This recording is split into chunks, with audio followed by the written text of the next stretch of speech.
할렐루야, 아멘. 오늘 2020년 6월의 두 번째 주일, 6월 14일 주일 말씀 같이 나누도록 하겠습니다. 하나님의 말씀은 마태복음 16장 1절로 12절 말씀입니다. 표적보다 큰 믿음을 구하라. 표적보다 큰 믿음을 구하라는 제목으로 주의 말씀을 전하고자 합니다. 사랑하는 여러분, 우리가 하나님을 믿게 된 것은 은혜요 특권입니다. 우리가 삼위일체 하나님을 믿음으로 우리가 받은 것들은 참으로 놀라운 은혜와 복입니다. 우리는 하나님의 은혜와 복을 받을 자격이 전혀 없는 자들이었는데 삼위일체 하나님을 믿음으로 놀라운 은혜와 복을 이미 받았고 또 앞으로도 받게 될 것입니다. 그러면 우리가 하나님을 믿음으로 받게 되는 은혜와 복이 무엇입니까? 다 여기서 설명할 수 없지만 간단하게 말씀드리면 에베소서 1장에서 하늘에 속한 모든 신령한 복, 거룩하고 흠이 없게 되는 복, 하나님의 자녀가 되는 복, 제사함의 은혜, 하나님의 영광과 찬송이 된 것, 약속의 성령으로 인치심을 받은 것, 또 야고보서 1장 17절 말씀에 온갖 좋은 은사와 온전한 선물이 다 이로부터 빛들의 아버지께로부터 내려오나니 그는 변함도 없으시고 회전하는 그림자도 없으시니라 라고 말씀하고 있습니다. 사랑하는 여러분, 온갖 좋은 은사와 온전한 선물이 하나님으로부터 내려오는데 반드시 각자의 믿음을 통해서 받게 되는 것입니다. 그러므로 우리는 항상 믿음을 점검하고 좋은 믿음을 가져야 되는 것입니다. 큰 믿음을 갖기 위해서 힘써야 되는 것입니다. 우리의 믿음의 통로가 꽉 막히면은 하나님이 주시는 은혜와 복을 받을 수가 없는 것입니다. 오늘 설교 본문은 사람들이 바른 믿음, 성경적인 믿음을 갖지 못하는 이유와 작은 믿음에 머물러 있는 이유를 가르쳐 주고 있습니다. 첫째는 오늘 설교 말씀의 요점, 첫 번째는 예수님을 대하는 태도가 믿음을 좌우한다는 것입니다. 16장 1절 보면 바리새인들과 사두개인들이 와서 예수님께 시험을 했습니다. 하늘로부터 오는 표적을 보이라고 한 것입니다. 바리새인과 사두개인들은 유대교의 대표적인 종파에 속한 사람들인데 이들이 예수님을 시험하여서 하늘로부터 오는 표적을 달라고 한 것입니다. 여기서 예수님을 시험하는 태도는 예수님을 떠보려고 테스트하려고 하는 태도이지 믿으려고 하는 태도가 아닌 것입니다. 당신이 사람들을 모으고 제자들을 데리고 다니는데 하늘로부터 오는 표적이 무엇이요? 이렇게 떠보려고 한 것입니다. 세상 사람들이 예수님을 대하는 태도가 크게 세 가지입니다. 첫째는 시험하여 표적을 구하는 태도입니다. 예수님이 있다는 증거가 무엇인가? 하나님이 있다는 증거가 무엇인가? 하고 따지는 것입니다. 둘째는 무관심의 태도입니다. 하나님이 없다고 단정하고 전혀 관심을 보이지 않는 태도. 이런 사람은 참 믿기가 어렵죠. 세 번째는 열린 마음으로 받아들이는 태도입니다. 사랑하는 여러분, 우리 주변에는 어떤 태도를 가지고 있는 사람들이 많습니까? 여러분은 믿기 전에 어떤 태도에 속한 사람이었습니까? 여러분, 우리 중에는 예수님을 시험하는 사람은 별로 없을 것입니다. 하지만 믿음의 확신을 갖지 못하고 표적이 있었으면 좋겠다. 그런 생각을 가지고 있는 사람들이 더러 있습니다. 표적 신앙이 위험한 이유는 표적이 없으면 믿음이 땅에 떨어질 정도이고 표적에 매달리게 되어서 참된 믿음을 갖지 못합니다. 참된 믿음은 표적이 있다고 있고 없고가 아니라 예수님 자체를 신뢰하고 믿는 것입니다. 예수님을 믿고 순종하다 보면 표적도 경험할 수 있는 것이지 표적이 있어야 믿겠다고 하는 것은 믿음을 지속적으로 가질 수 없고 또 그 믿음은 얼마 가지 못하는 것입니다. 우리는 하늘로부터 오는 온갖 좋은 선물을, 하나님의 선물을 받으려면 믿음의 그릇이 커야 되고 믿음의 통로가 막히지 않아야 하는 것입니다. 오늘 설교의 두 번째 요점은 날씨는 분별하면서 시대의 표적을 분별하지 못한 음란한 세대에 대한 예수님의 책망입니다. 예수님은 표적을 구하는 바리새인과 사두개인들에게 악하고 음란한 세대라고 단정하고 책망하시는 것을 볼 수가 있습니다.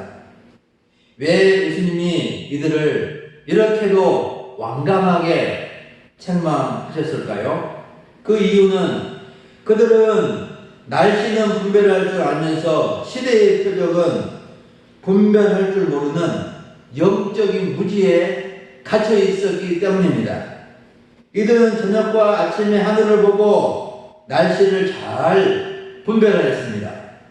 저녁 하늘이 붉으면 날이 좋다는 것을 알았고 아침 하늘이 붉고 흐리면 오늘은 날이 붓겠다고 잘 분별해서 날씨를 알았습니다. 하늘과 기상의 변화를 보고 날씨를 그들은 잘 분별했던 것입니다. 하지만 이들은 하나님의 계신 율법을 잘 알고 가르친다고 했지만 시대의 표적은 분별할 줄을 몰랐습니다. 그러면 바리새인과 사두개인들이 분별하지 못한 시대의 표적은 무엇입니까? 메시아가 오신 시대, 예수님이 이 땅에 오신 시대가 바로 이 시대의 표적이 나타나는 그런 시대였는데 이들은 메시아의 표적을 전혀 알지를 못했습니다. 예수님을 통해서 보여주신 표적을 직접 보기도 하였고 수없이 들었습니다.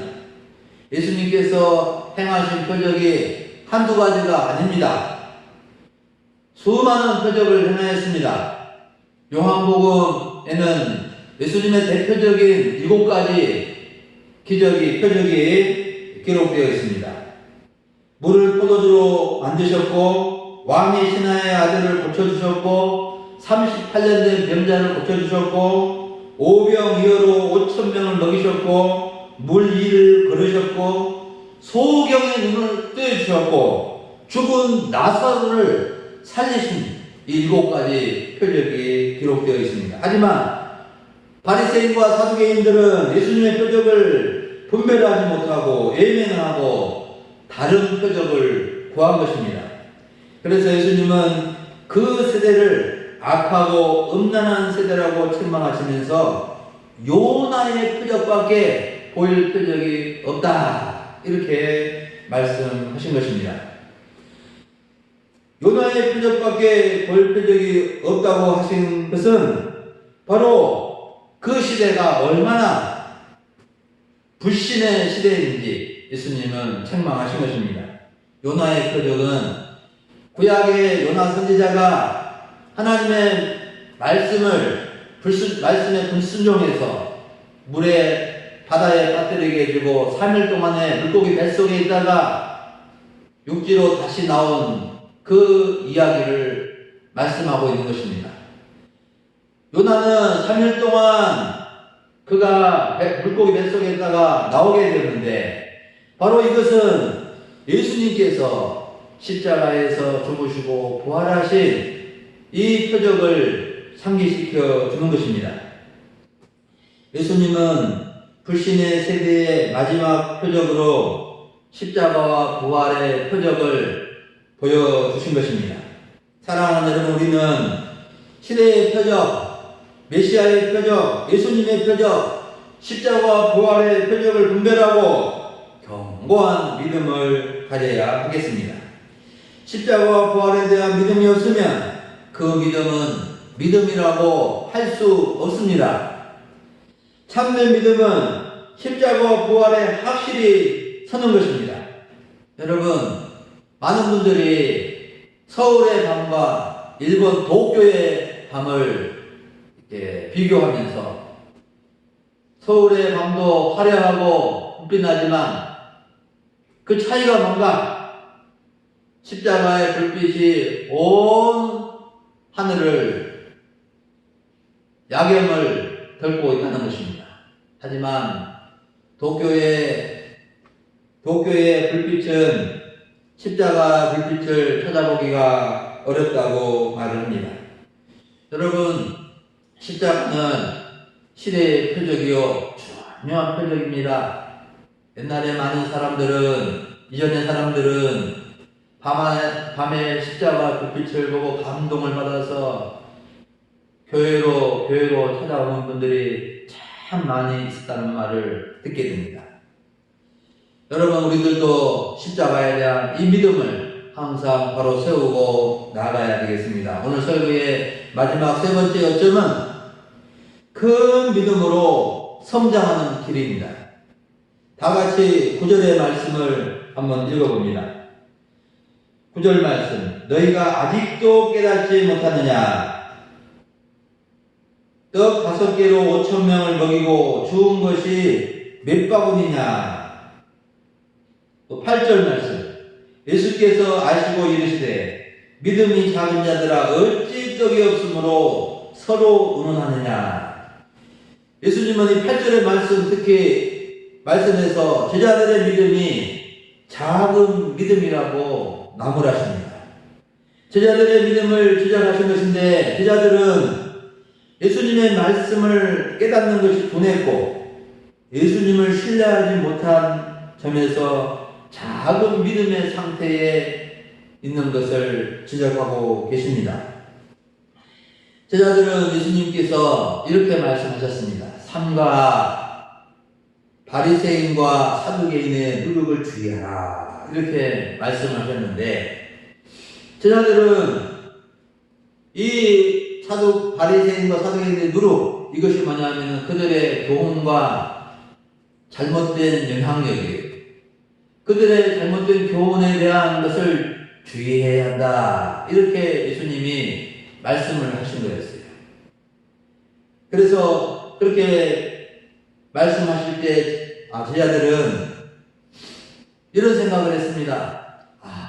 주님, 우리가 그들의 잘못된 교훈을 새기며 우리가 주의하겠습니다. 이렇게 한 것이 아니라 우리가 떡을 가져오지 않으므로 주님이 누룩에 대해서 말씀하신가 보다 하고 서로 의논하고 걱정을 한 것입니다. 여러분, 예수님께서 바리새인과 사두개인의 누룩을 주의하라고 이렇게 말씀하셨는데 그들은 떡 가져오는 것을 걱정하고 염려하고 하니까 얼마나 주님이 마음이 참 이렇게 아팠겠습니까? 예수님은 떡을 준비하지 못해서 걱정하는 제자들에게 아직도 깨닫지 못하냐고 꾸짖으시면서 이렇게 말씀하십니다. 아직도 깨닫지 못하느냐? 오병이어로 5,000명을 먹이고 몇 바구니가 남았느냐? 7병이어로 4,000명을 먹이고 몇 광주리가 남았었느냐? 그렇게 예수님은 굶주린 사람들에게 놀라운 능력으로 그들의 굶주린 배고픔을 해결해 주신 능력의 주님이셨습니다. 그런데 제자들은 누룩을 가져오지 않고 떡을 가져오지 않는 것에 대해서 염려하고 걱정하는 차원에 머물러 있는 것을 보시고 예수님은 작은 믿음이라고 책망하시며 꾸짖으신 것입니다. 여러분, 믿음이라고 해서 똑같은 믿음이 아닙니다. 좋은 믿음이 있고 좋지 못한 믿음이 있고 작은 믿음이 있고 큰 믿음이 있습니다. 우리는 큰 믿음을 가져야 됩니다. 작은 믿음의 특징이 뭐냐면은 예수님의 말씀을 깨닫지 못하고 예수님을 신뢰하지 못하는 거예요. 그러면 큰 믿음이 무엇입니까? 큰 믿음은 예수님을 확실히 신뢰하고 예수님께 대한 절대적인 믿음을 갖는 것입니다. 여러분, 예수님께서 큰 믿음을 가진 사람을 칭찬하신 적이 있습니다. 바로 백부장의 믿음이었죠. 예수님은 백부장의 믿음에 대해서 이스라엘 중에서도 이만한 믿음을 찾기가 어렵다고 할 정도로 칭찬을 하셨습니다. 그러면 백부장의 믿음이 어떤 면에서 큰 믿음이었습니까? 백부장의 믿음은 예수님의 말씀을 절대적으로 신뢰하고 곧이곧대로 믿는 믿음을 갖게 된 것입니다. 여러분, 이러한 믿음으로 우리는 성장을 해야 되는데 큰 믿음으로 성장하는 비결, 큰 믿음으로 성장하는 길이 무엇입니까? 바로 주님의 말씀을 듣고 깨닫는 것이요, 주님을 신뢰하고 나아가는 것입니다. 때로는 우리가 걱정되는 상황이 있고 또 염려되는 상황도 있지만 주님을 믿고 의존하고 나갈 때 주님이 어느새 그 문제를 해결해 주시는 것을 경험하게 되는 것입니다. 사랑하는 여러분, 우리는 오늘 참으로 귀한 주님의 말씀을 들었습니다. 표적보다도 큰 믿음을 구하라. 표적보다도 큰 믿음을 구하라. 우리는 정말 표적이 있고 없고보다도 시대의 표적인 십자가와 부활에 대한 표적만 있으면 충분한 믿음을 가져야 되겠습니다. 작은 믿음에 머물러 있지 않고 큰 믿음을 가지고 주님의 능력을 경험하고 또 주님을 따르는 성도가 되어야 되겠습니다. 그래서 정말 주님의 마음을 시원하게 해드리고 우리가 정말 주님의 능력을 체험하고 하나님의 위대한 역사를 경험하고 정말 하나님의 큰 역사를 경험하는 우리 모두가 되어줄 수 있기를 간절히 바랍니다. 다 같이 기도하겠습니다.